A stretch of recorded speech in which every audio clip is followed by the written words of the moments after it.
शेतातील विहिरीत पडलेल्या एका इस्माला वाचवण्यात प्रशासनाला यश आलं। पोलीस विभागासह नागरिकांनी यात सहभाग घेतला।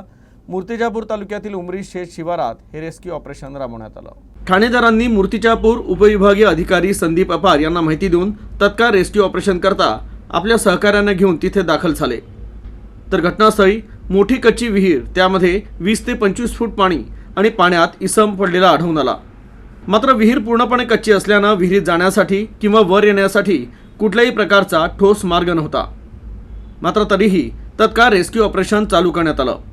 विहिरीच्या आत रेस्क्यू सीडी टाकून वायर रोप लॉक तयार करून बेस तयार करण्यात आला आणि विहिरीत उतरून विहिरीत पडलेल्या इस्माचं प्राण वाचवण्यात आलं। शेतातील मोठ्या विहिरीमध्ये एक व्यक्ती पडलेला असल्याची माहिती आम्हाला प्राप्त झाली आणि तो व्यक्ती जिवंत असल्याची माहिती मिळाली।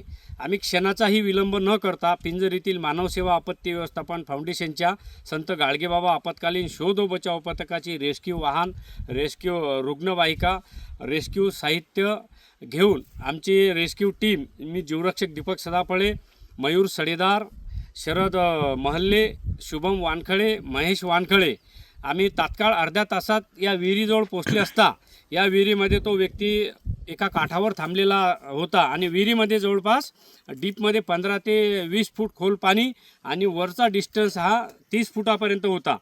आम्ही एक रेस्क्यू शिडी लावून त्याला हार्नेक्स आणि हेल्मेटच्या साहाय्याने, लाईफ जॅकेटच्या साहाय्याने, वायर रोपने तो बेस तयार केला आणि त्या व्यक्तीला आम्ही वर काढले।